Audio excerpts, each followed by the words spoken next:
हम लोग कल पढ़ रहे थे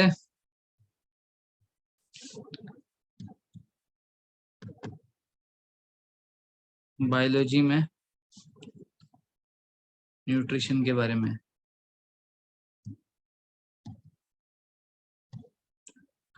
सो अब तक हमने क्या देखा है? अब तक हमने ये देखा है कि ingestion is a process in which we intake the food in our mouth, है ना। तो इसमें क्या होता है? इनटेक होता है,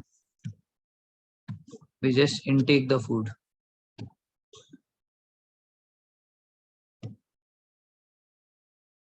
उसके बाद होता है डाइजेशन। डाइजेशन बहुत लंबा देखा था हमने, starts in the mouth itself, ठीक है। और माउथ में जो है salivary amylase ptyalin converts starch into maltose, ठीक है। तो सबसे पहला ब्रेकडाउन तो स्टार्च का माल्टोज में होता है। उसके बाद second is oesophagus.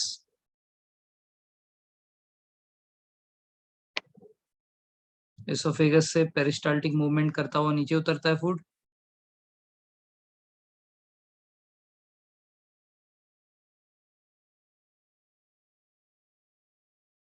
Continuous contraction and relaxation. After this oesophagus के बाद आता है अपना स्टमक।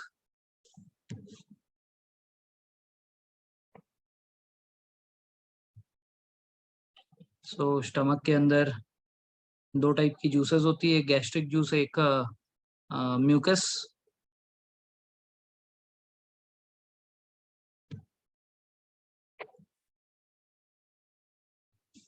गैस्ट्रिक जूस में दो चीजें होते हैं, एक होता है HCl, एक होता है पेप्सिन, और एक तीसरा भी लिख लेते हैं, रेनिन, ठीक है। सो आप लोग बताइए कि HCl, पेप्सिन, रेनिन क्या काम करते हैं? HCl बताओ पहले।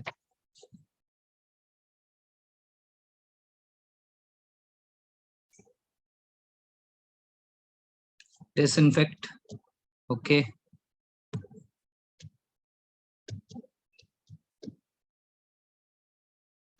और एसिडिक मीडियम क्रिएट करता है, गुड। पेप्सिन क्या करता है? Yes, acidic medium for the pepsin to act, okay. Pepsin क्या काम करता है? Proteins into peptones, okay.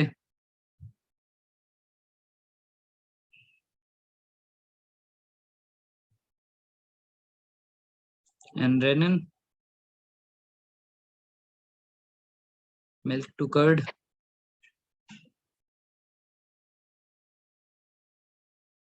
with the help of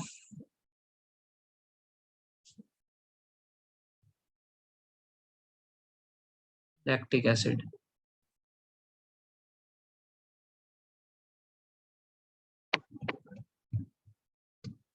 ठीक है। फिर स्टमक के बाद नेक्स्ट जो है उसमें बाइल जूस मिक्स होता है। बाइल जूस दो चीजें करता है, ठीक है। एक तो खाना जो था अभी एसिडिक है, उसको जो है, हाँ, एक तो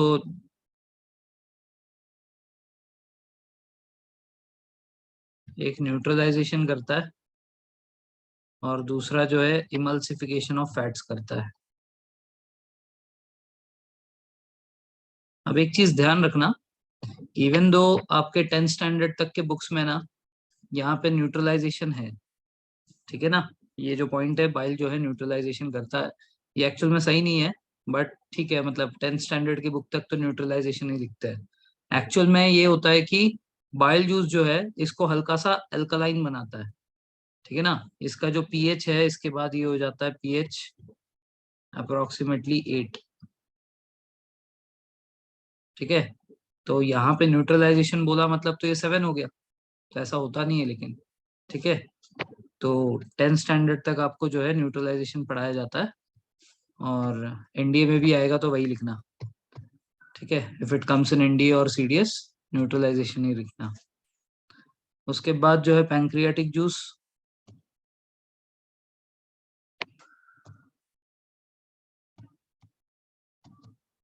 पैंक्रियाटिक जूस में तीन चीजें होती है ना। एक है अमाइलिस, एक है लिपेज और ट्रिप्सिन। अमाइलिस क्या करता है, remaining starch is broken down into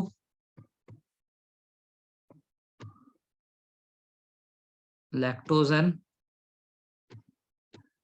sucrose, ठीक है। लिपेज क्या करता है,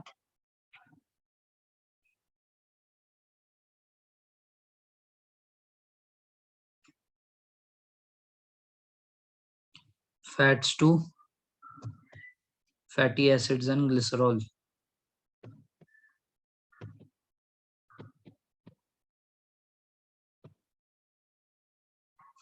ओके। एंड ट्रिप्सिन क्या करता है, proteins are leftover proteins are broken down into peptides, good, very good। so ये हो गया हमारे पैंक्रियाटिक जूस में। Next it goes into the small intestine का next part, that is jejunum.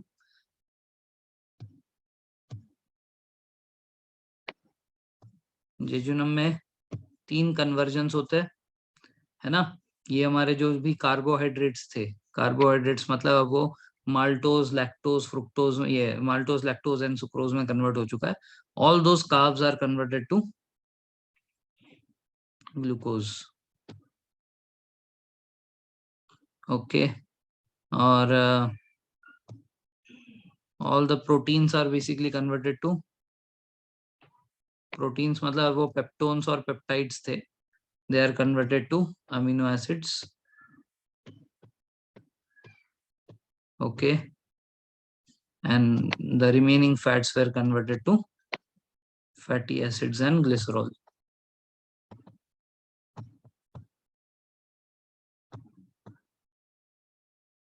ठीक है। apart from this we had also seen the function of liver, liver का function देखा था। so liver का एक function है कि it converts the glucose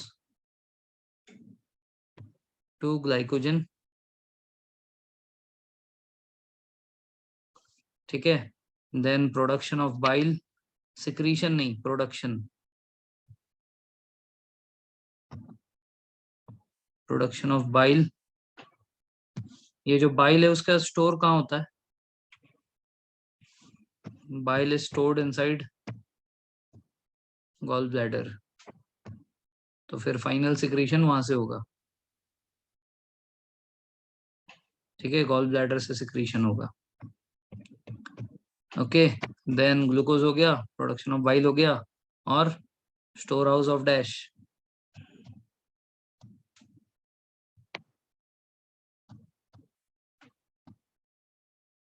vitamin.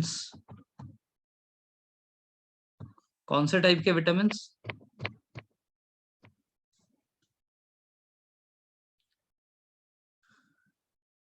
Fat soluble रे बाबा, फैट का रिजर्वायर है ना, अभी तो बताया। तो it is store house of vitamin and fat reservoir,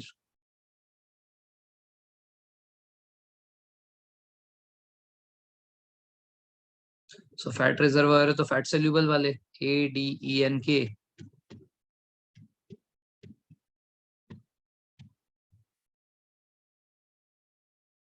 ये वाले स्टोर होंगे, ठीक है। And along with that vitamin B12, ठीक है।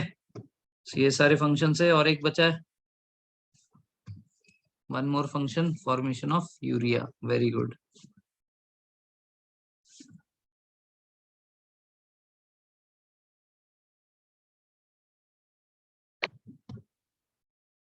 So, ये जो फॉर्मेशन ऑफ यूरिया है, इसके बारे में पूरी कहानी सुनाई थी मैंने कल आपको। फॉर्मेशन ऑफ यूरिया क्यों हुआ, कैसे हुआ, तो बेसिकली अगर हम लोग सेल की बात करें, सेल का कौन सा ऑर्गेनल रिस्पॉन्सिबल है ये करने के? Which organelle? Yes, smooth endoplasmic reticulum. Smooth endoplasmic reticulum basically breaks down the nitrogenous waste. ठीक है, it breaks down the nitrogenous waste, converts it into water soluble form, and that water soluble form is basically nothing but urea. ठीक है, तो urea क्या है? नाइट्रोजेनियस waste है जो कि जनरली नॉन वाटर सोल्यूबल रहता है. स्मूथ एंडोप्लाज्मिक रेटिक्यूलम इसको तोड़ता है और उसको तोड़ के वाटर सोल्यूबल फॉर्म में कन्वर्ट करता है. वो जो वाटर सोल्यूबल फॉर्म है वो है यूरिया. ठीक है, सो कल हमने यहाँ तक चीजें पढ़ी थी. आई होप इतना याद है सबको. Okay, so basically digestion is now complete. Digestion पूरा कहाँ पे हुआ? नहीं नहीं, लेफ्ट हैंड नहीं आया अब तक. अभी बस डाइजेशन खत्म हुआ है.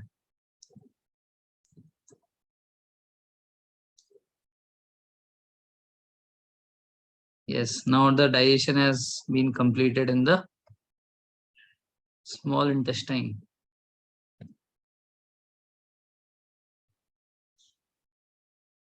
ठीक है, digestion completed in small intestine. Now the next process, that is the third step. Third step was absorption.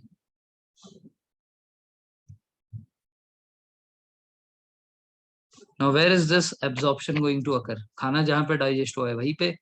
तो स्मॉल इंटेस्टाइन जो है, स्मॉल इंटेस्टाइन के ट्यूब्स जो होते हैं बहुत ही ज्यादा छोटे होते हैं, पतले होते हैं, इसीलिए उसको स्मॉल कहते हैं. वैसे देखा जाए तो small intestine in size if you compare it will be 5 to 6 meters long. 5 से 6 मीटर बड़ा होता है small intestine. Whereas large intestine जो होता है वो 1 से 1.5 meters लॉन्ग होता है. फिर भी हम लोग स्मॉल इंटेस्टाइन जो 5 से 6 मीटर लंबा है उसको स्मॉल कहते हैं, और जो लार्ज इंटेस्टाइन है जो 1 से 1.5 मीटर लंबा है उसको लार्ज कहते हैं. ऐसा क्यों?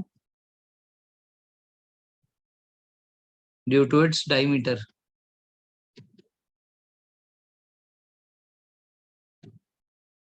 ठीक है, 7.2 meters is when the person dies. जब इंसान मर जाता है ना, तो उस टाइम पे हमारे बाकी सारे जो पार्ट्स है, मतलब इंटरनल ऑर्गन्स, वो धीरे धीरे ऐसे ओपन अप हो जाते हैं. When they open up it become 7.2. अभी जिंदा है तो 5 से 6 मीटर बड़ा है.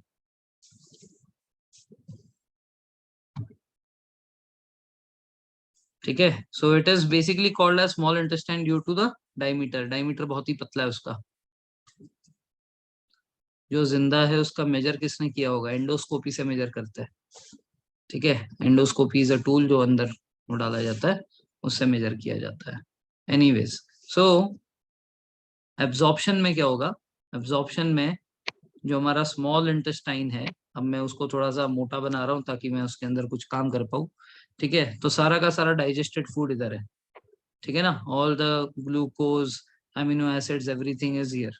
ठीक है, so on the sides of it, on the side of the small intestine there are finger like projections like this. ठीक है, these are called as villi. Small finger like projection called as villi are there. Cilia इसको नहीं कहते रे. Cilia पता है क्या होता है? सिलिया होता है जो पैरामीशियम नहीं होते, जो चप्पल के शेप में दिखते हैं, ऐसे पैरागॉन चप्पल जैसे, इनके साइड में उनके पैर जैसे कुछ होते हैं. ठीक है, this is called as cilia. The hair like structure which is present. ठीक है, वो सिलिया है.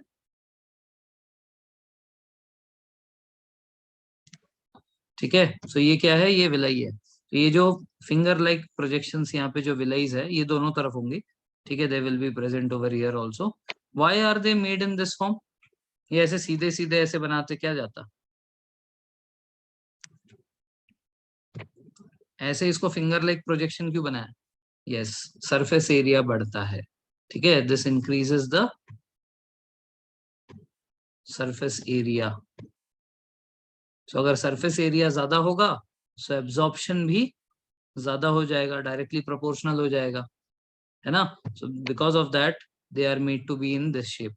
Now if someone is thinking कि सरफेस एरिया कैसे बड़ा हुआ, ऐसे सोचो कोई एक चीज है जो कि इतना एरिया ऑक्युपाई कर रहा है, ठीक है, और एक और चीज है उतने ही एरिया में उसको मैंने ऐसे एक्सटेंड कर दिया, एरिया दोनों सेम ही कंज्यूम कर रहे हैं, इसका भी लेंथ इतना है, इसका भी लेंथ इतना है, ठीक है, बट ये जो है ये फ्लैट लाइन है, वेराज ये जो है ये इस तरीके से है, so I can draw more lines on it, वेराज इसके ऊपर अगर मैं लाइंस बनाऊंगा तो इतनी बन पाएंगी, ठीक है। सो बेसिकली क्या हो रहा है, इधर सरफेस एरिया इंक्रीज हो रहा है बिकॉज एरिया उतना ही कंज्यूम कर रहा है बट इसको मैंने बढ़ा दिया है, ठीक है ना।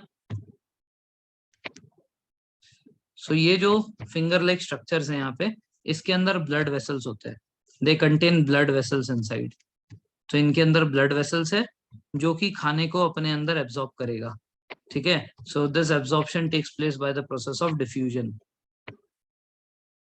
so diffusion of food will take place. Now what is diffusion? Diffusion is flow of a substance from a higher concentration to lower concentration. अभी फिलहाल विलाई के अंदर खाना नहीं है तो वहां पे लो कॉन्सेंट्रेशन है, there is no food inside, ठीक है, और यहाँ पे जहाँ पे खाना है स्मॉल इंटेस्टाइन के अंदर वहां पे क्वांटिटी ज्यादा है, तो that is higher concentration, so from higher concentration it will flow to a region of lower concentration inside each villi, ठीक है। सो डिफ्यूजन से जो खाना है वो हमारे हर एक विलय के अंदर घुस जाएगा, अब ब्लड वहां से उसको पूरे बॉडी पार्ट्स में कैरी करेगा, the blood is going to carry this digested food to various parts of the body, ठीक है ना। तो जिस ऑर्गन को जरूरत होगी ब्लड जब उस ऑर्गन के पास जाएगा वो ऑर्गन वहां से उसको अपने अंदर खींच लेगा, ठीक है। So that is the next step called as assimilation. Absorption समझा?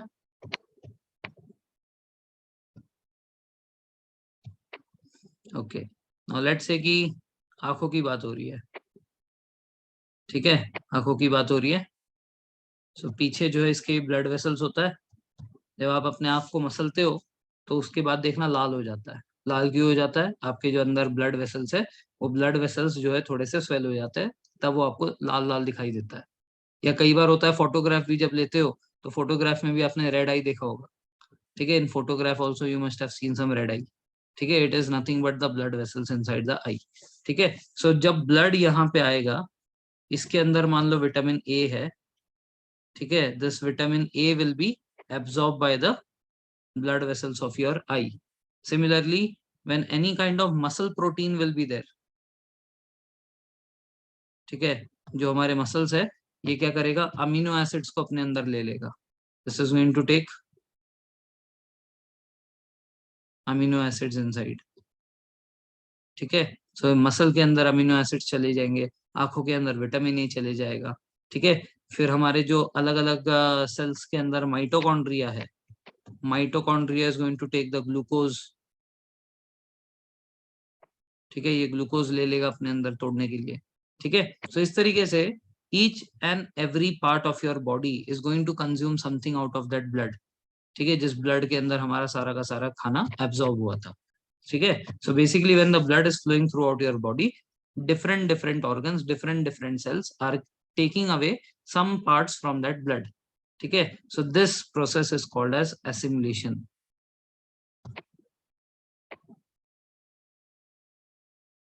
अब एक क्वेश्चन आया था सीडीएस में, ठीक है, this is a CDS question, कि हम लोग जो खाना खाते हैं उस खाने से जो ग्लूकोज है, ये ग्लूकोज सेल के कौन से पार्ट में जाता है, which part of the cell stores the glucose.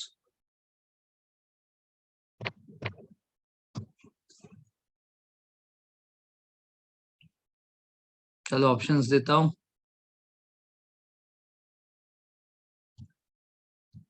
Cytoplasm, mitochondria, ठीक है, गोल्गी बॉडी,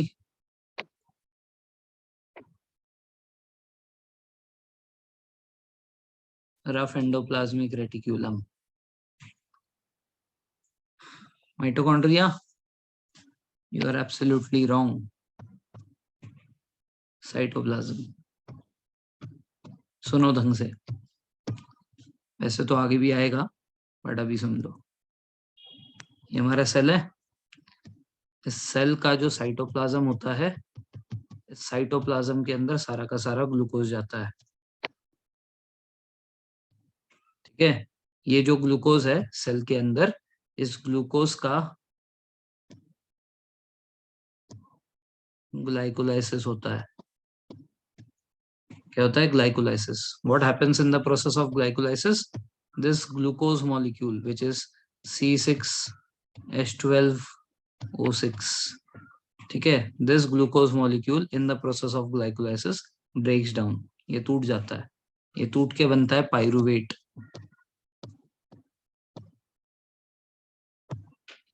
क्या बनता है? पाइरुवेट। Pyruvate is C3H4O3।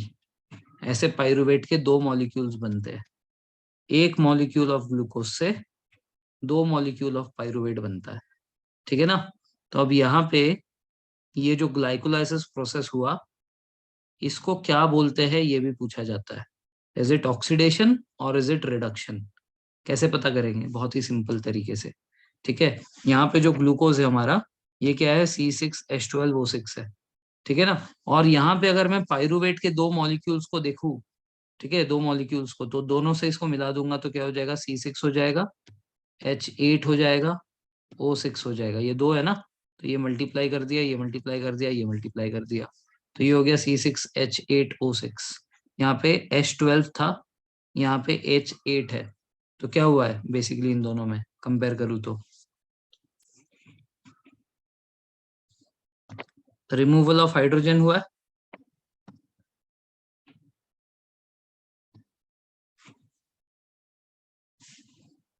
समझ में आ रहा है? रिमूवल ऑफ हाइड्रोजन हुआ है ना। यहाँ पे 12 था, यहाँ पे 8 है, तो इसका मतलब रिमूवल ऑफ हाइड्रोजन हुआ है। सो आपने बचपन में एक डेफिनेशन पढ़ा होगा ऑक्सीडेशन और रिडक्शन का। Oxidation is addition of oxygen और removal of hydrogen.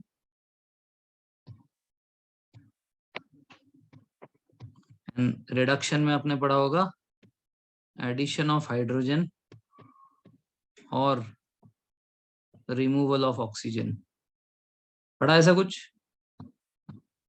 10th standard की किताबों में पढ़ा होगा। ओके, सो बेसिकली क्या मैं यहाँ पे C6H12O6 में से, जब ये पाइरुवेट बन रहा है C6H8O6 ऐसा देख पा रहा हूँ, तो क्या मैं ऐसा कंक्लूड कर सकता हूँ कि यहाँ पे रिमूवल ऑफ हाइड्रोजन हुआ है ना?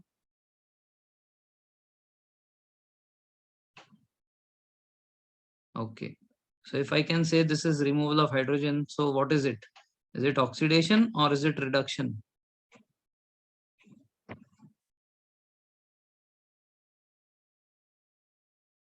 ऑक्सीडेशन है, ऑक्सीडेशन है ना। ऑक्सीडेशन में या तो एडिशन ऑफ ऑक्सीजन होता है या तो रिमूवल ऑफ हाइड्रोजन होता है। सो बेसिकली यहाँ पे क्या हुआ? यहाँ पे ग्लाइकोलाइसिस हो गया, ऑक्सीडेशन।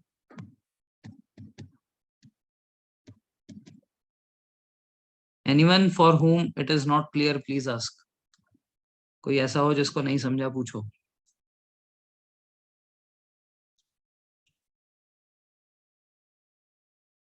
कोई ऐसा है जिसको नहीं समझ में आया? Not clear sir. Okay, what part have you understood, ये बताओ पहले। देखो, सबसे पहले हमने ये देखा कि जो खाना है मतलब ग्लूकोज, जो हम लोग खाना खाते हैं वो खाना मतलब बेसिकली ग्लूकोज होता है। वो जो ग्लूकोज है वो ग्लूकोज जाता है हमारे सेल के साइटोप्लाज्म में। किधर जाता है? Cytoplasm. This is the part of cell. Cytoplasm के अंदर जो ग्लूकोज गया, इस साइटोप्लाज्म में उसके साथ होता है ग्लाइकोलाइसिस, ठीक है। सो जो ग्लाइकोलाइसिस है, इस ग्लाइकोलाइसिस में होता क्या है? जो ग्लूकोज है उसका फॉर्मूला होता है C6H12O6, ठीक है, this is the formula of glucose. This gets broken down into pyruvate, ये पाइरुवेट में टूटता है। पाइरुवेट का फॉर्मूला होता है C3H4O3, ठीक है। तो ऐसे कितने पाइरुवेट बने? दो मॉलिक्यूल बने, तो दो बने मतलब C3 का हो जाएगा C6, H4 का हो जाएगा H8 और O3 का हो जाएगा O6। इसका मतलब यहाँ पे कितने हाइड्रोजन है? 8 है। अब देखो, दोनों तरफ कार्बन सेम है, दोनों तरफ ऑक्सीजन सेम है, ग्लूकोज में और पाइरुवेट में, ठीक है। लेकिन हाइड्रोजन जो है ग्लूकोज में 12 थे और पाइरुवेट में जो है 8 थे। इसका मतलब 4 हाइड्रोजन की कमी हो गई ना, 4 हाइड्रोजन निकल गए। सो आई हैव लॉस्ट 4 हाइड्रोजन। ठीक है ना, 4 हाइड्रोजन मैंने लूज कर दिए। सो अभी अभी हमने डेफिनेशन देखा, ऑक्सीडेशन का मतलब एडिशन ऑफ ऑक्सीजन और रिमूवल ऑफ हाइड्रोजन, और रिडक्शन में देखा एडिशन ऑफ हाइड्रोजन या रिमूवल ऑफ ऑक्सीजन। तो यहाँ पे कौन सा डेफिनेशन फिट बैठा, ये वाला रिमूवल ऑफ हाइड्रोजन वाला, जिसके कारण मैंने कहा कि ग्लाइकोलाइसिस एक ऑक्सीडेशन प्रोसेस है, the process of oxidation. Clear है?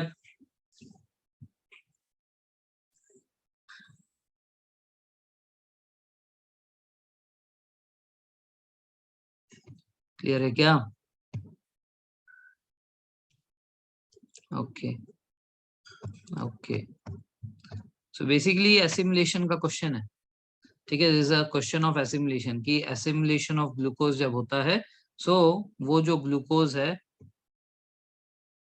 वो कहाँ जाता है? So glucose goes inside the cytoplasm. Glucose goes inside the cytoplasm of the cell. So this is important. ठीक है ना, तो एसिमिलेशन हो गया। सो अभी हमने डाइजेशन प्रोसेस में 3 चीजों को डाइजेस्ट होते देखा। एक हमने देखा कि कार्बोहाइड्रेट्स डाइजेस्ट हुआ, एक हमने देखा प्रोटीन्स डाइजेस्ट हुआ, ठीक है, और एक हमने देखा कि फैट्स डाइजेस्ट हुआ। इनका कुछ ना कुछ कन्वर्जन हुआ है। अभी तक हमने कुछ भी ऐसा देखा क्या कि वाटर का कुछ हुआ हो? Anything related to water? Have you scene?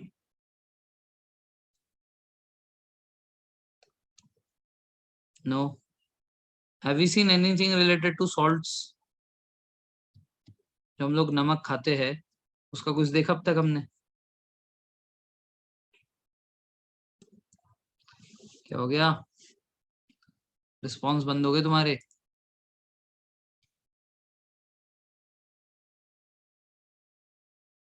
Okay, we have not seen anything related to salts also.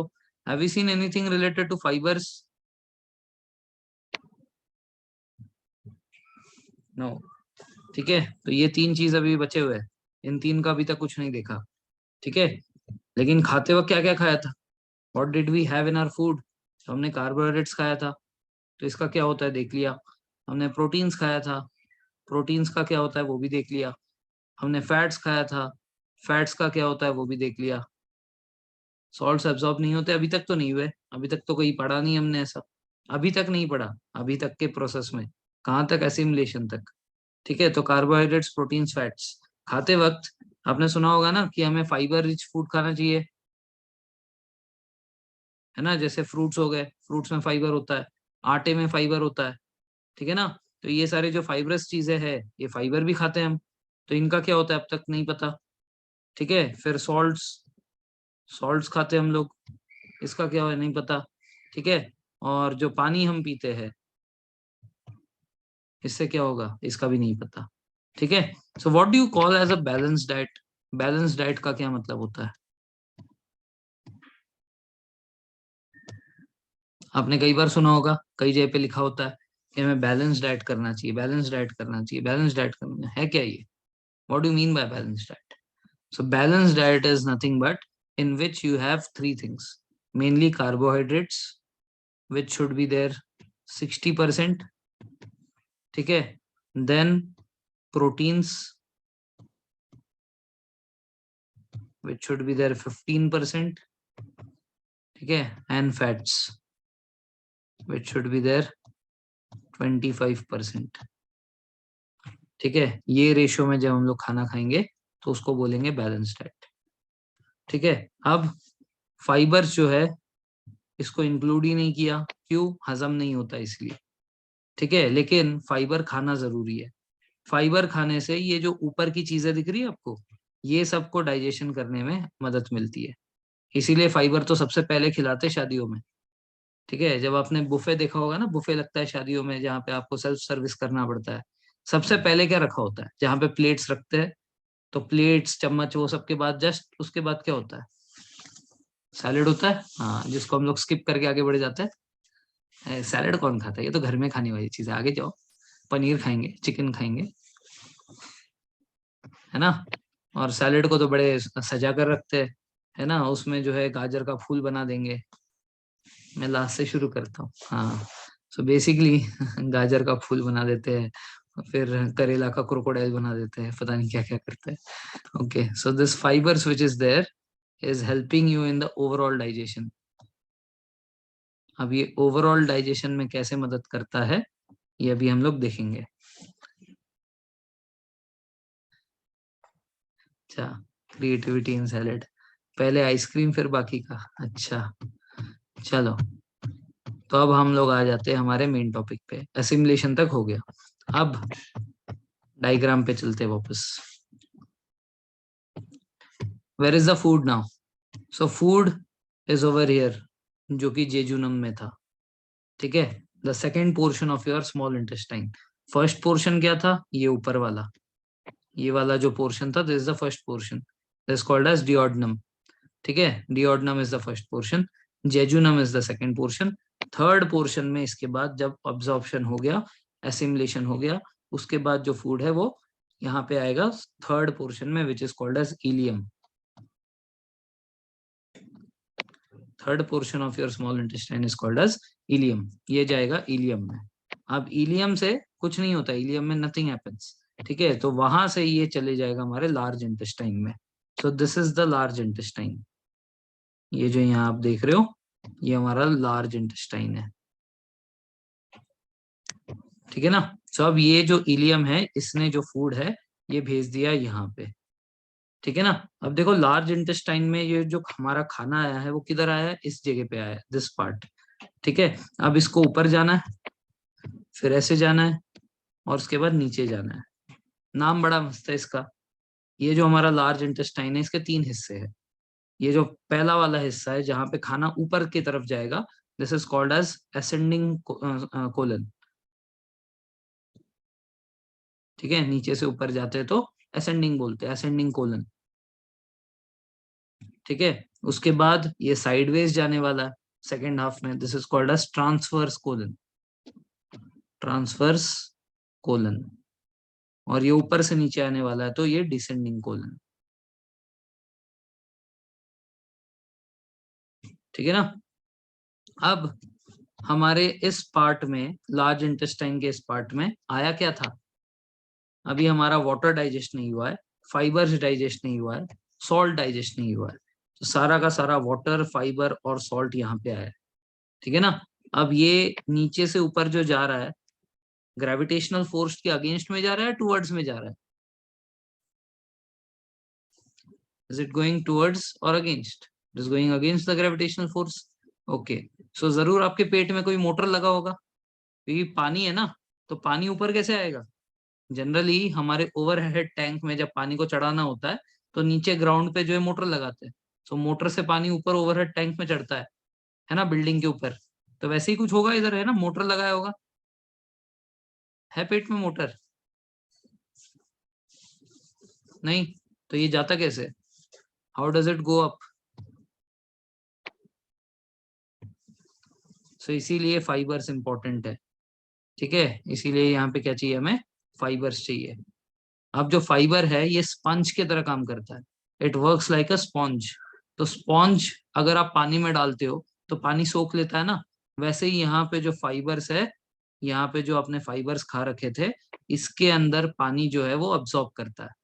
तो fibers are nothing but hair like structures. ठीक है, सो ये जो है ये स्पॉन्ज की तरह काम करेगा। ठीक है, पानी को सोख लेगा, पानी के साथ साथ उसके अंदर सॉल्ट्स भी मिला हुआ है। अब ये जो है पेरिस्टाल्टिक मूवमेंट से ये जो फाइबर्स है ये ऊपर की तरफ जाएंगे। जब ये स्पॉन्ज की तरह काम करके पानी और सॉल्ट को अपने साथ ऊपर लेकर जाएगा पेरिस्टाल्टिक मूवमेंट से, so on the inner side of the large intestine again there are large finger like projection called as villi. जैसे विलाई हमने स्मॉल इंटेस्टाइन में देखा, वैसे ही लार्ज इंटेस्टाइन में है। ये जो लार्ज इंटेस्टाइन के जो विलाइज है, इसके अंदर वाटर एंड सॉल्ट ये एब्जॉर्प्शन होता है। So water and salt get absorbed in the villi of large intestine.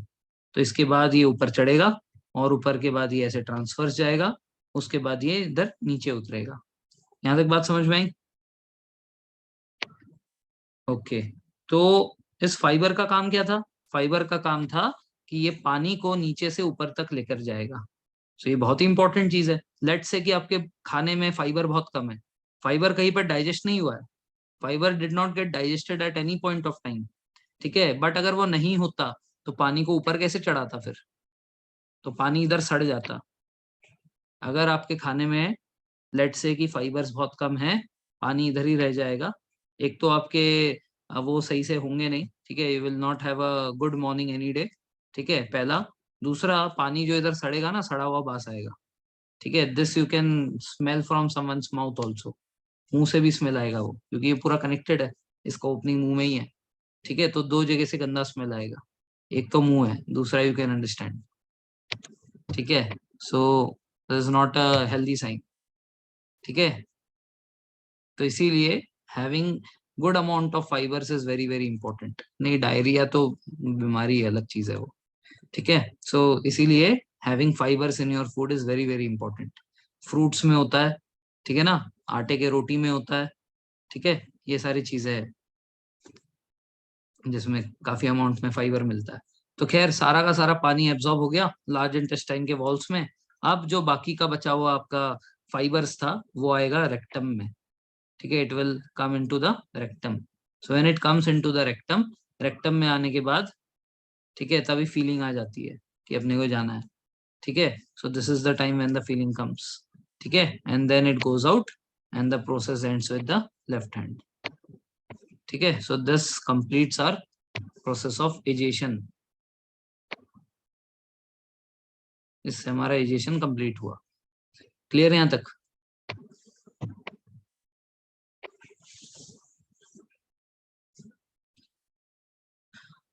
Okay,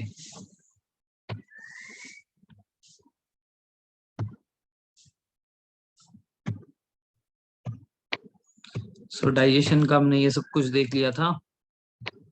part two, in the small intestine duodenum pH is equal to 8, alkaline medium होता है, वो सब देख लिया था हमने, ठीक है। पैंक्रियाटिक जूस का कन्वर्जन हो गया था, एब्जॉर्प्शन हो गया, असिमिलेशन हो गया, and now we have also seen the egestion. So egestion process में हमने देखा कि वाटर, सॉल्ट्स एंड मिनरल्स, ये सारा एब्जॉर्प्शन हो गया। फाइबर्स जो बच गए, ठीक है, वो रेक्टम में गए और वहां से रेक्टम से फाइबर्स एलिमिनेट हो गए, ठीक है। So what we throw out of the body is fibers, but it is one of the very important part of the food, ठीक है। So thus we have completed our process of nutrition, ठीक है। And nutrition में हमें क्या क्या ध्यान रखना है कि हम लोग जो खाना खाते हैं, ठीक है, the food that we eat in our diet, we should have carbohydrates 60%, ठीक है, प्रोटीन्स 15% एंड फैट्स 25%, ठीक है। This is the ratio. ये रेशियो में हमें जो है बैलेंस डाइट लेना चाहिए, ठीक है। यस्टरडे वी टॉक्ड अबाउट कि जब हम लोग खाना खाते हैं, खाना खाते वक्त हमारे दांतों में कुछ बैक्टीरिया वगैरह रह जाता है, ठीक है, तो वो क्या करता है, क्या नहीं करता, दांतों के ऊपर क्या असर पड़ता है, इसके लिए अपने को थोड़ा सा दांत के बारे में पढ़ना पड़ेगा। So if we talk about our teeth, so कुछ ऐसा दिखता है,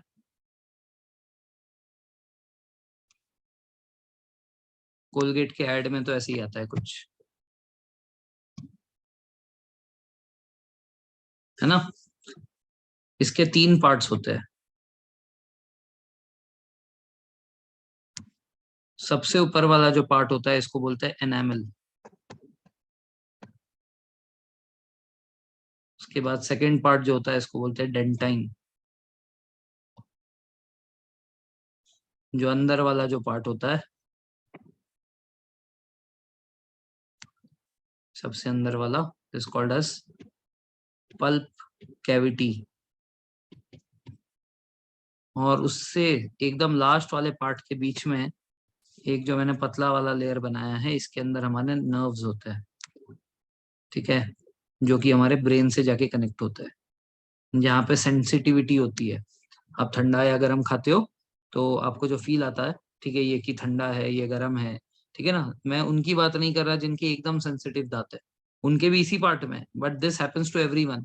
कभी आप बहुत ही ज्यादा ठंडा आइसक्रीम खाओगे तो मुंह में डालते ही कई बार लगता है ना आपको थोड़ा सा झंझनाहट, वो बेसिकली इस पार्ट में फील होता है। ठीक है, ये नर्व्स वाले पार्ट में फील होता है। Your nerves feel whether it is too hot और टू कोल्ड। ठीक है, now based on it structure, again the teeth is marked in 3 phases। सबसे ऊपर वाला जो पार्ट होता है उसको बोलते हैं क्राउन, बीच वाले को बोलते हैं नेक, एंड लास्ट वाले को बोलते हैं रूट। ठीक है, अब इसमें से सबसे हार्डेस्ट पार्ट कौन सा है? The hardest part of the teeth is, और इनफैक्ट पूरे बॉडी का हार्डेस्ट पार्ट कौन सा है? Not only the teeth, yes, enamel, very good. अब सवाल ये वाला नहीं आएगा, ठीक है, ये तो सबको पता है, सवाल ये नहीं आएगा। सवाल ये आएगा कि एनामल बना किससे है? It is made up of,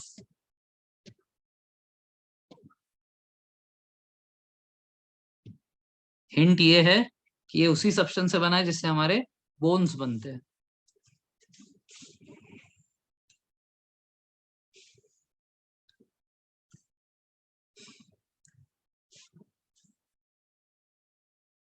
calcium, so 2 people are answering calcium. CaCO3, CaCO3 तो नहीं होता।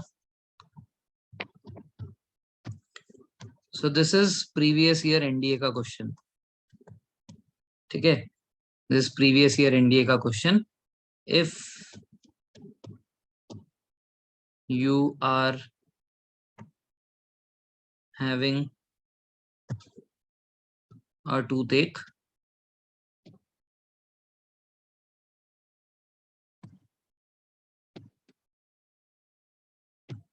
you must include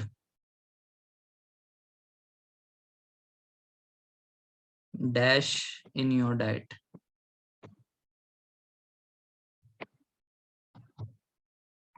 ठीक है,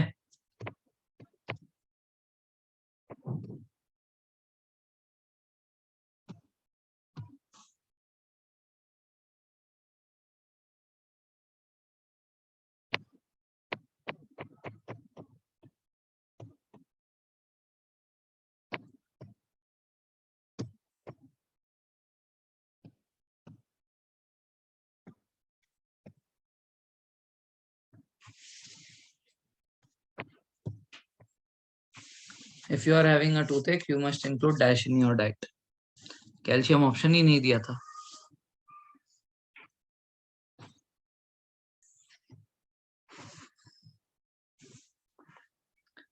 ओके, बी। ठीक है, फॉस्फोरस होना चाहिए। क्यों? क्योंकि हमारे जो हड्डियां होती है, इंसानी हड्डियां, ठीक है, सो कैल्शियम कार्बोनेट, प्रणव ने बोला कैल्शियम कार्बोनेट होता है। कैल्शियम कार्बोनेट किस में होता है? जैसे स्नेल है, स्नेल के ऊपर का जो होता है ना, that is made up of calcium carbonate. ठीक है, उसके बाद जो स्टारफिश होता है उसके ऊपर का जो, मतलब जहां पे भी एक्सोस्केलेटन है बॉडी के ऊपर का, हमारे अंदर एंडो है। ठीक है, हमारे बॉडी के ऊपर मां से अंदर हड्डी है, जिसके बॉडी में ऊपर हड्डी होती है उसको बोलते हैं एक्सोस्केलेटन।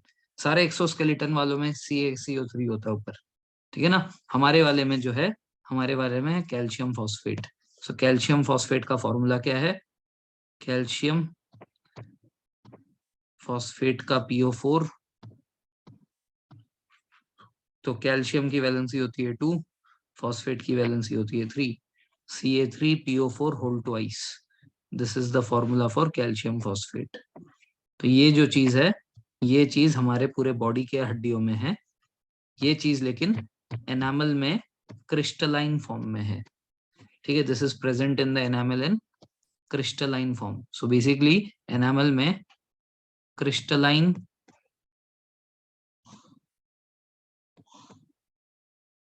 कैल्शियम फॉस्फेट होता है।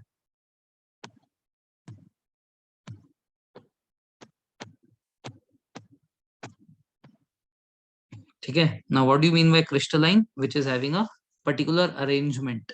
ठीक है, एक फिक्स्ड अरेंजमेंट में कैल्शियम फॉस्फोरेट के मॉलिक्यूल्स लगाए हुए। ठीक है, तो 2 फॉर्म होते हैं, एक होता है क्रिस्टलाइन फॉर्म, दूसरा होता है एमॉर्फस फॉर्म। एमॉर्फस में पर्टिकुलर शेप में नहीं होता है, मतलब पर्टिकुलर अरेंजमेंट में नहीं होता है।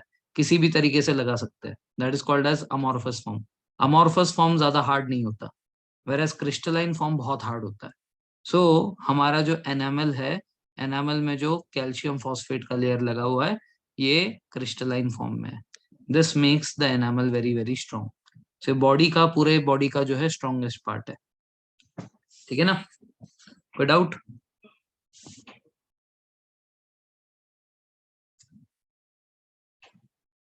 ओके। अब जो खाना आपने खाया है वो जनरली दो दांतों के बीच में फंस जाता है,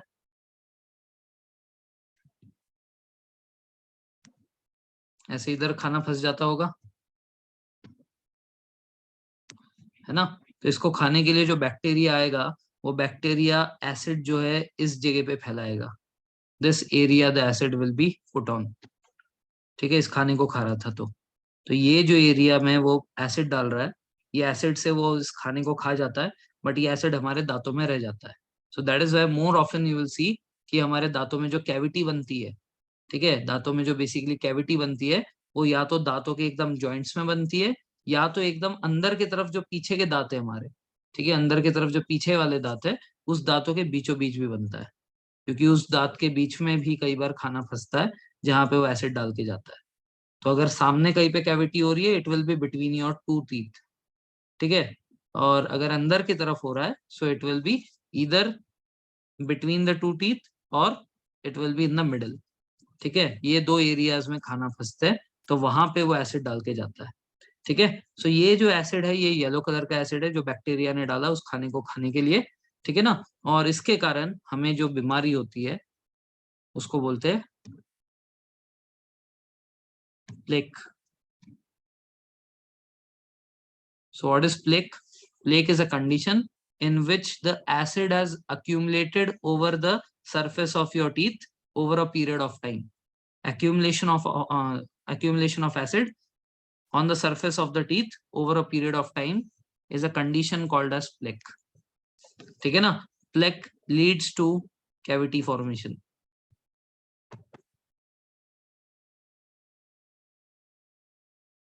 अब ये cavity formation हुआ क्यों?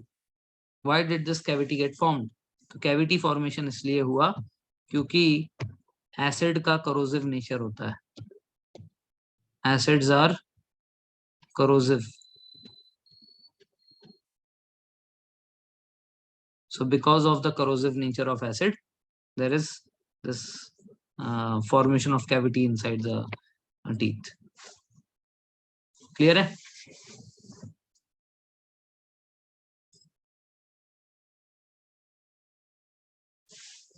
Any doubts?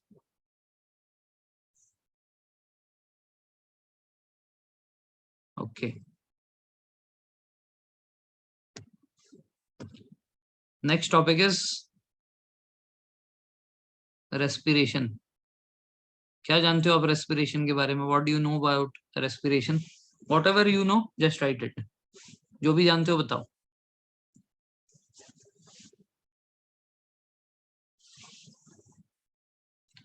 Oxidation of food to form energy. Okay. It involves breathing. Okay. Baba Ramdev को याद करेंगे, है ना? ऑक्सीजन अंदर, कार्बन डाइऑक्साइड बाहर। Intake of oxygen, break down of food to release carbon dioxide. Intake of oxygen to break down food to release carbon dioxide. Okay, very good. और exchange of gases, breaking food to provide energy. Very good, very good. So respiration involves two processes. Respiration में दो चीजें होती है, ठीक है ना? Respiration में दो चीजें होती है, एक है breathing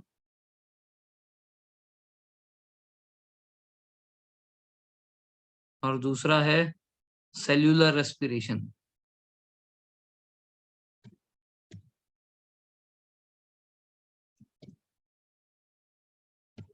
cellular respiration takes place inside each cell, हर एक सेल के अंदर हो रहा है। Breathing is basically exchange of gases, that is intake of oxygen and giving out of carbon dioxide.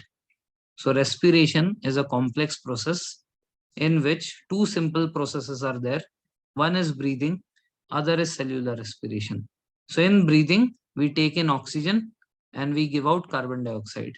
In cellular respiration, we will see this process inside each and every cell. तो होता क्या है? होता वो है जो थोड़ी देर पहले मैंने बताया था। ये है हमारा एक सेल, ठीक है। उस सेल के अंदर जो साइटोप्लाज्म है उसके अंदर हमारा ग्लूकोज है, ठीक है, दैट इज C6H12O6, ठीक है। By process of breathing we have taken in oxygen, हमने ब्रीदिंग से ऑक्सीजन लिया।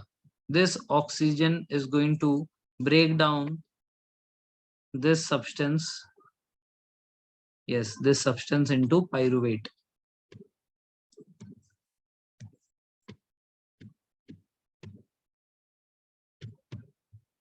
ठीक है। Now tell me one thing, is this a process in which oxygen is required or not? अभी ये जो यहाँ पे हमने फूड देखा, इस फूड को पाइरुवेट में तोड़ने के लिए ऑक्सीजन की जरूरत थी या नहीं थी?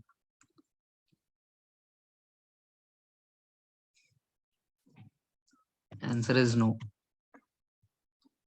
हमने ऑक्सीजन अंदर लिया तो, लेकिन इस ऑक्सीजन को यूज नहीं किया, ठीक है। ये जो ऑक्सीजन है, ये ऑक्सीजन हमने अंदर लिया तो है, लेकिन इसको अभी तक यूज नहीं किया है। So basically, in the process of glycolysis,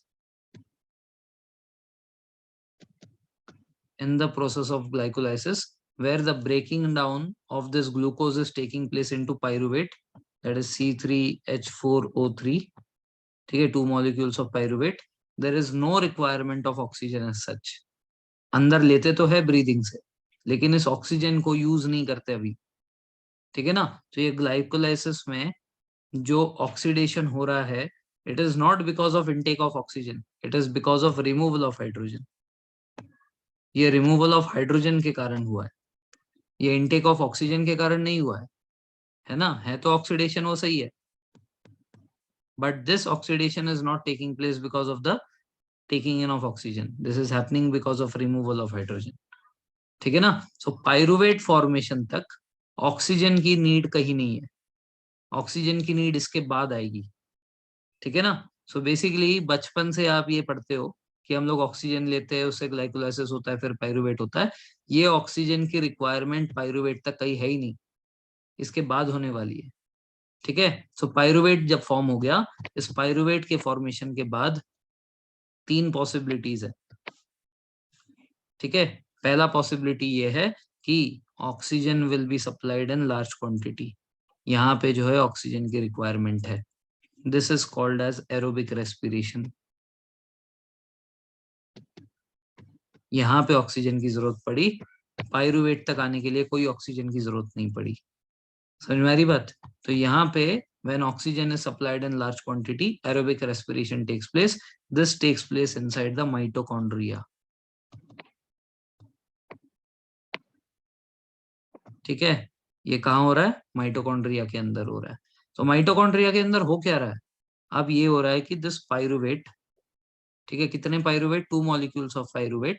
This 2 molecules of pyruvate with the help of oxygen is getting converted to CO2 plus H2O plus 36 ATP,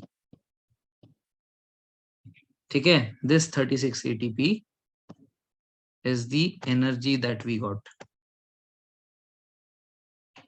यहां से एनर्जी का फॉर्मेशन हुआ नहीं, 36 या तो 38 एटीपी बैक्टीरिया में बनता है, ठीक है। 38 एटीपी बैक्टीरिया में बनता है, हम लोग ह्यूमन बॉडी पढ़ रहे हैं, उसमें 36 बनता है, ठीक है। सो आप लोगों ने ये भी पढ़ा होगा 36/38 एटीपी, ऐसा लिखा रहता है बुक्स में। तो 36 is for human beings, 38 is for bacteria, single cell वाले होते हैं वो, ठीक है। उसको थोड़ी सी ज्यादा चाहिए, हमारे अंदर बहुत सारे सेल्स है, we make up for it, ठीक है। तो यहाँ पे ये जो प्रोसेस बना, ठीक है, CO2 plus H2O plus 36 ATP, इस प्रोसेस को हम बोलेंगे एरोबिक रेस्पिरेशन, जिसमें कंप्लीट ब्रेकडाउन ऑफ फूड होता है और हमें ज्यादा अमाउंट में एनर्जी मिलती है। more amount of energy is obtained in aerobic respiration. So where is this aerobic respiration occurring? This is occurring inside the mitochondria. किधर हुआ ये? माइटोकॉन्ड्रिया के अंदर हुआ. So हो क्या रहा है? स्टार्टिंग से देखते हैं. So this was the cell. ठीक है, cell was containing our food. Food is basically glucose. This glucose undergone glycolysis. By the process of glycolysis, pyruvate was formed. What is pyruvate? Chota bhai of glucose. Almost half. C3H4O3. So how many pyruvate molecules were formed from one molecule of glucose? 2 pyruvate molecules were formed. ये number भी याद रखना, कई exam में पूछ लेंगे. ठीक है, कि कितने मॉलिक्यूल ऑफ पाइरुवेट बने एक मॉलिक्यूल ऑफ ग्लूकोज से. सो पाइरुवेट बनने तक ऑक्सीजन की कई जरूरत नहीं थी. ठीक है ना. सो यहाँ पे ग्लाइकोलाइसिस जो था ये क्या था? ऑक्सीडेशन तो था, but this oxidation was not because of the consumption of oxygen. This oxidation was because of the removal of hydrogen. ठीक है. Then once we have this pyruvate, then if we have sufficient amount of oxygen, then inside the mitochondria aerobic respiration will take place and it will form CO2, H2O and 36 molecules of ATP. यहाँ तक clear है?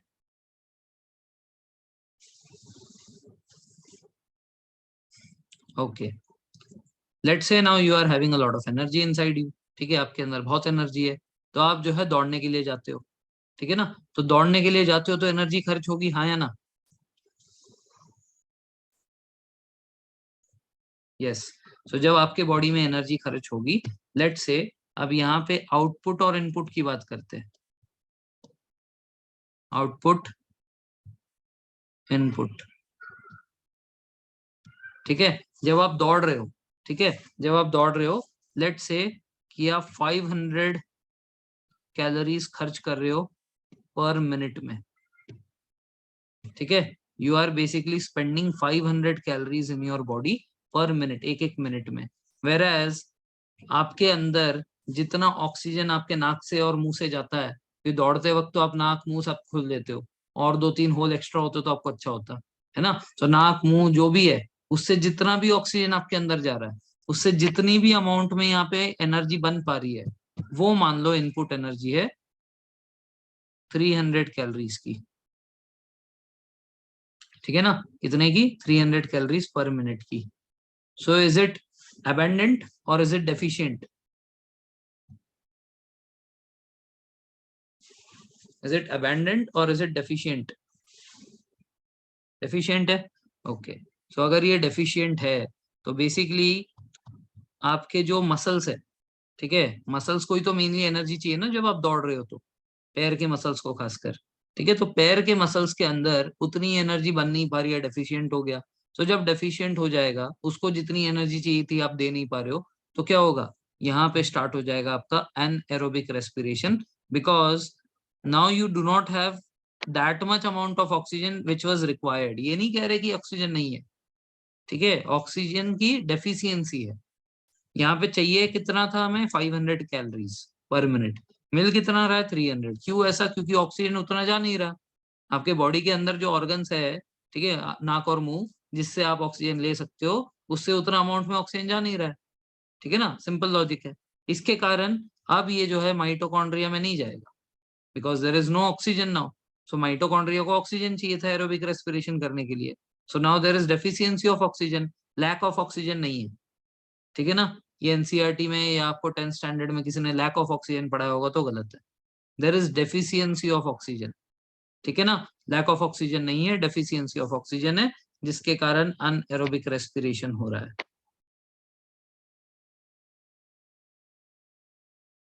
ठीक है, क्या हो रहा है? Anaerobic respiration. So by this anaerobic respiration muscle cells will develop lactic acid. Muscle cells के अंदर क्या आ जाएगा? लैक्टिक एसिड आ जाएगा, प्लस 2 मॉलिक्यूल ऑफ एटीपी बनेंगे. ये बनेंगे नहीं एक्चुअल में, ये जो 2 मॉलिक्यूल ऑफ एटीपी होते हैं ना, ये जैसे गाड़ी रिजर्व में आ जाती है, गाड़ी जब आप चलाते हो लास्ट का 1 लीटर पेट्रोल जो उसको बोलते हैं रिजर्व, वैसे ही लास्ट में 2 एटीपी हमारी बॉडी में रिजर्व रहती है. ठीक है ना. तो ये वो 2 एटीपी है, तो बन कुछ नहीं रहा है इधर. क्या बन रहा है? लैक्टिक एसिड बन रहा है. सो लैक्टिक एसिड के कारण आपको जो है क्रैम्प्स आ जाएंगे. ठीक है, you will develop some cramps. ठीक है ना। तो जब क्रैम्प आता है तो आपको क्या करना है, बेसिकली उस जगह पे ब्लड सप्लाई करना है, कि ब्लड के अंदर ही ऑक्सीजन ट्रेवल करता है। ठीक है, हमारा जो हीमोग्लोबिन है, haemoglobin carries that red pigment, जिसके अंदर से वो ब्लड ये ऑक्सीजन को सप्लाई कर सकता है। ठीक है, सो ये जो क्रैम्प्स आए हैं, आपको क्या करना है, क्रैम्प वाली जगह पे आपको मसाज करना है, ताकि वहां पे जो है ऑक्सीजन पहुंच सके। ऑक्सीजन पहुंचेगा, लैक्टिक एसिड हट जाएगा, वहां पे एरोबिक रेस्पिरेशन चालू होगा और अब ठीक हो जाओगे।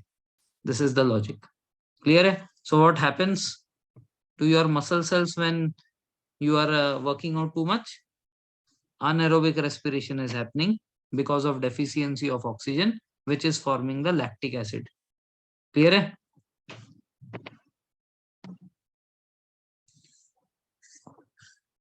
ओके, अब ये तो हो गया इंसानों का। इंसानों का और कोई जानवरों का भी हो सकता है। एक क्वेश्चन आया था बोर्ड्स में, 10th स्टैंडर्ड के बोर्ड्स में एमसीक्यू में आया था। ठीक है ना, और वहां पे एमसीक्यू आ सकता है तो इधर भी आ सकता है। ठीक है, तो उसमें आया था कि एक चीता जो है वो डियर के पीछे दौड़ रहा था। ठीक है, तो चीता जो डियर के पीछे दौड़ रहा था, दौड़ते दौड़ते दौड़ते उसके पैरों में क्रैम्प्स आया। So what must be the possible reason जिसके कारण क्रैम्प आया? उस ऑप्शन में जो है lactic acid one of the option था। बाकी गलत ऑप्शंस क्या थे याद नहीं है। सो राइट आंसर जो था वो लैक्टिक एसिड था। तो जरूरी नहीं है कि ये सिर्फ इंसानों के अंदर होगा, जिसके अंदर भी मसल सेल्स है उसके अंदर ये क्रैम्प्स आ सकते हैं, उसके अंदर लैक्टिक एसिड आ सकता है। रीजन क्या है? अनारोबिक रेस्पिरेशन है। क्लियर है।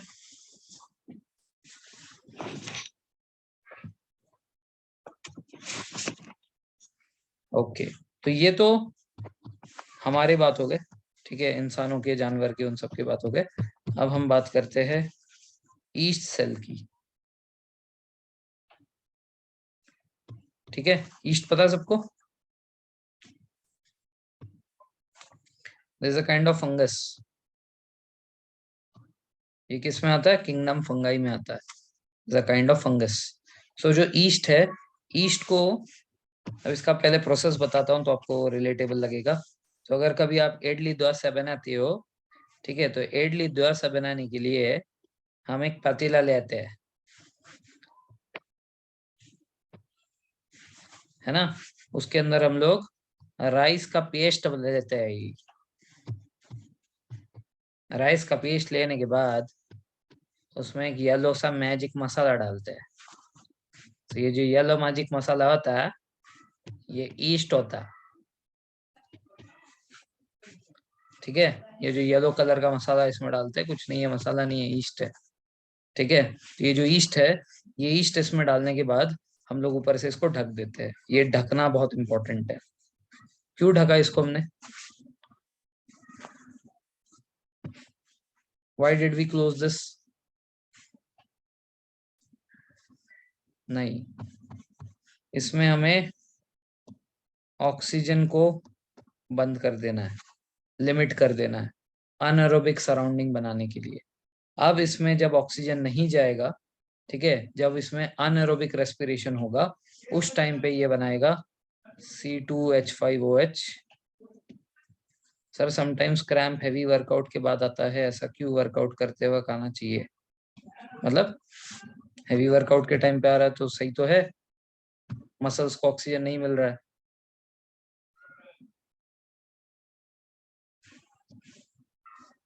क्वेश्चन नहीं समझा आपका?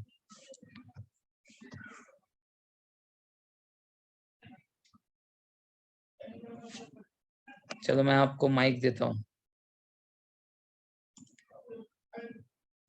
माइक पर बताओ, बोलो।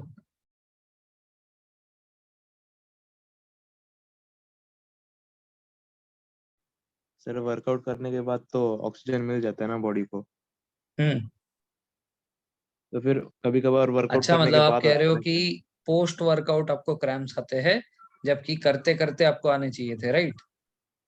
Yes sir. Okay, very good question. देखो ऐसा है ना, अभी जो मैंने सांस लिया, तुरंत ये मेरे लंग्स के पूरे बॉडी में चला गया क्या? नहीं, इट टेक्स 45 मिनट्स। ठीक है, अभी जो मैंने ऑक्सीजन लिया ना, ये मेरे ब्लड में जाने के लिए 45 मिनट्स लगेगा, बिकॉज ये जो ऑक्सीजन हमारे ब्लड में मिलता है, ये डिफ्यूजन से मिलता है। And diffusion is very very slow process, ठीक है ना। सो बेसिकली जब आप वर्कआउट कर रहे थे उससे पहले के 45 मिनट्स में जो आपने ऑक्सीजन ले रखा था वो आपका उस टाइम पे यूटिलाइज हो रहा था। अब जब आप वर्कआउट कर रहे थे उस टाइम पे आपको ऑक्सीजन कम मिला, ठीक है ना। तो वर्कआउट करते करते आपको ऑक्सीजन कम मिलेगा। जब आपको ऑक्सीजन कम मिलेगा तो उसके मतलब आप अपना वर्कआउट खत्म करोगे, उसके बाद ही आपको ये ज्यादातर फील होगा। इनफैक्ट उस टाइम पे आपकी हार्ट बीट भी चेक करना, just after you complete a run, ठीक है।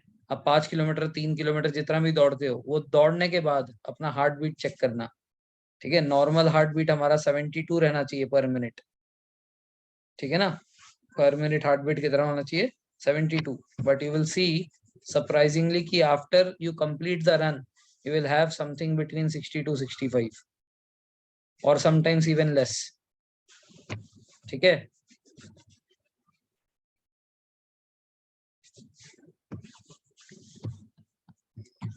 Okay, so what we were discussing, ये जो इडली डोसा बनाते हैं इसमें हम लोग जो ईस्ट मिलाते हैं, ठीक है। सो ईस्ट क्या करता है, जब हम लोग उसको ढक देते हैं तो अगले दिन आपने देखा होगा फूल जाता है, ठीक है। जो राइस का पेस्ट होता है या राइस एंड दाल का जो पेस्ट होता है वो जो है फूल जाता है, ठीक है। तो फूला क्यों, फूला इसीलिए क्योंकि जब एनारोबिक रेस्पिरेशन करता है ईस्ट, उसके साथ C2H5OH plus CO2 plus 2 molecules of ATP निकलता है, ठीक है। अब ये जो CO2 था, इस CO2 से कोई भी चीज जो है स्वेल हो जाती है, ठीक है। जैसे ये बेकरी प्रोडक्ट्स में भी यूज होता है, केक वगैरह बनाने में भी यूज होता है, उसमें ये CO2 यूज होता है, ठीक है ना। वैसे ये वाइन इंडस्ट्रीज में भी यूज होता है, वाइन इंडस्ट्रीज में भी ईस्ट को यूज करते हैं बिकॉज उससे ये वाला चीज निकला, पहला वाला, what is this, this is alcohol, ठीक है। This alcohol is nothing but ethanol, ठीक है। Alcohol is the generic name and ethanol is IUPAC name, ठीक है। ये IUPAC नेम है और अल्कोहल जो है जनरल नेम है, ठीक है ना। एंड दिस प्रोसेस, ये जो प्रोसेस हमने देखा, this process is called as fermentation process. Clear है यहां तक?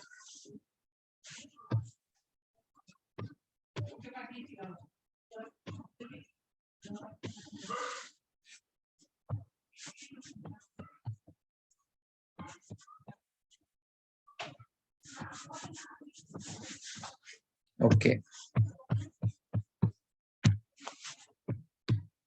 सो ये देखा हमने कि हम लोग ऑक्सीजन लेते हैं, ये जो है फूड को तोड़ता है, इससे हमें एनर्जी CO2 और H2O मिलता है, ठीक है। This is the simple definition of respiration, the oxygen that we taken to break down the food to produce energy CO2 and H2O is called as respiration, ठीक है।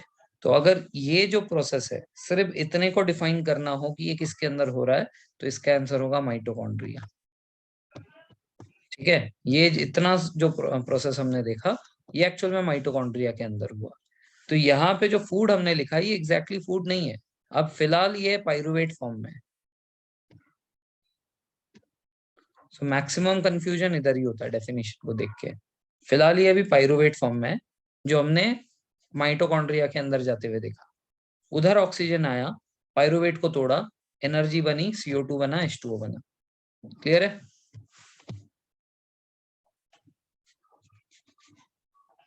ओके, ठीक है। सो हमारे रेस्पिरेटरी ऑर्गन्स क्या क्या है, हमारे अंदर लंग्स है, ठीक है। मैमल्स में, एव्स में, रेप्टाइल्स में, एम्फीबियंस में हमारे अंदर लंग्स होता है। स्किन जो है ये अर्थवर्म में होता है, लीच में होता है, फ्रॉग में होता है, इन सब में स्किन से सांस लेते हैं, ठीक है। Diffusion of oxygen carbon dioxide takes place through ये क्या बोलते हैं स्किन। गिल्स जो होता है ये होता है फिश में और प्रॉन्स में, ठीक है। और ट्रकिया जो है ये इंसेक्ट्स में होता है, they have tracheal respiratory system, ठीक है। जो इंसेक्ट्स होते हैं, ये मान लो इंसेक्ट है, ये इंसेक्ट की बॉडी है, ठीक है। तो इंसेक्ट की बॉडी में हमारे अंदर जैसे लंग्स है ना, इनके अंदर लंग्स जैसे ऐसे दो बड़े बड़े चेम्बर्स है, ये पूरे के अंदर ये ऑक्सीजन भरते हैं और उसके बाद पूरे बॉडी में ये डिस्ट्रीब्यूट करते हैं। इमेजिन करो दो हमारे जो लंग्स है, ये लंग्स से पूरे बॉडी में जो है ऑक्सीजन डिस्ट्रीब्यूट हो रहा है, ठीक है ना।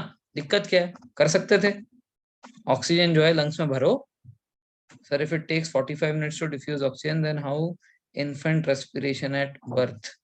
देखो उनके अंदर फास्ट होता है, उनके अंदर हार्ट बीट भी फास्ट होती है, हमारे अंदर धीरे धीरे जब हम लोग मेच्योर होते हैं तो स्लो हो जाता है। It can not be compared of an adult body with a child's body, ठीक है ना। Okay, so diffusion is a very slow process, यहाँ पे भी वही लॉजिक है। इंसेक्ट का बॉडी बहुत छोटा है, ठीक है, तो इंसेक्ट के बॉडी में सिर्फ लंग्स है, वो लंग्स के अंदर वो ऑक्सीजन भरता है और उसके बाद डिफरेंट बॉडी पार्ट्स को डिफ्यूजन से ऑक्सीजन सप्लाई करता है। अगर यही चीज हमारे अंदर होता कि हमारे लंग्स से पूरे बॉडी पार्ट्स को जो है विदाउट ब्लड, ठीक है, ब्लड में नहीं जा रहा है ऑक्सीजन, ठीक है, ब्लड में ना जाकर लंग से ही पूरे बॉडी में डिफ्यूजन हो, आंसर इज यस, कर सकते हैं, क्योंकि lungs is having high concentration of oxygen and other parts are having low concentration, so high से लो फ्लो करेगा, but diffusion is very very slow process. इसका मतलब अगर मेरे लंग से पैर के टो तक ऑक्सीजन को फैलाना है only by the process of diffusion, 4 दिन लगेंगे। अभी फिलहाल ब्लड के अंदर डालने में 45 मिनट्स लग रहा है, फिर ब्लड एटलीस्ट उसको बहुत तेजी से लेकर जा रहा है क्योंकि वो लिक्विड है।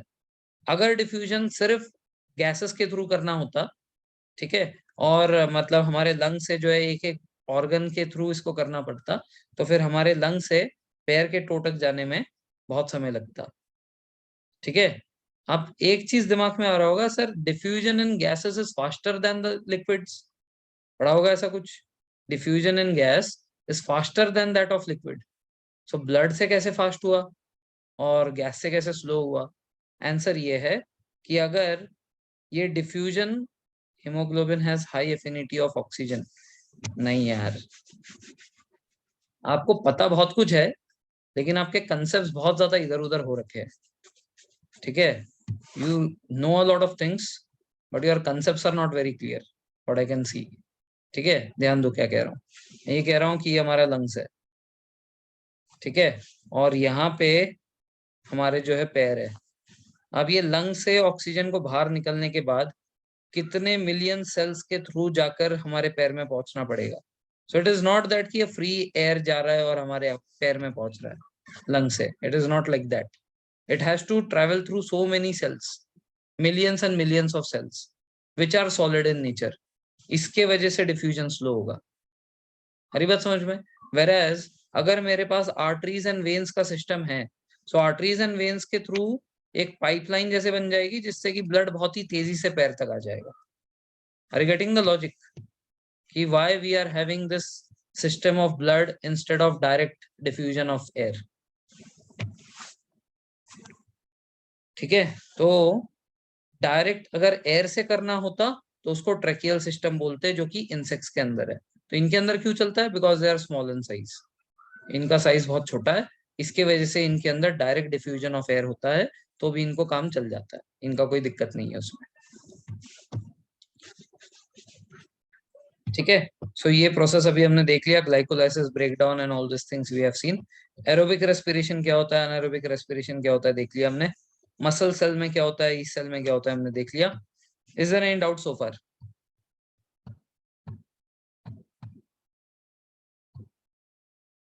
ओके, सो रेस्पिरेशन का ये वाला पार्ट हो गया, ब्रीदिंग वाला पार्ट बचा हुआ है कि किस तरीके से हम लोग ऑक्सीजन लेते हैं, किस तरीके से वो हमारे अलग अलग पार्ट्स में जाता है, ठीक है, और उसके बाद हमारे लंग्स का क्या होता है, ठीक है, लंग्स फूलता है या बंद होता है, whatever happens, will see that, ठीक है, in the next class. So breathing will see in the next class. Tomorrow we are going to have test जिसमें यहाँ तक ही आएगा जितना मैंने आपको पढ़ाया अभी, ठीक है, जितना मैंने रेस्पिरेशन में अभी कवर किया यहाँ तक कल के टेस्ट में आएगा, ठीक है।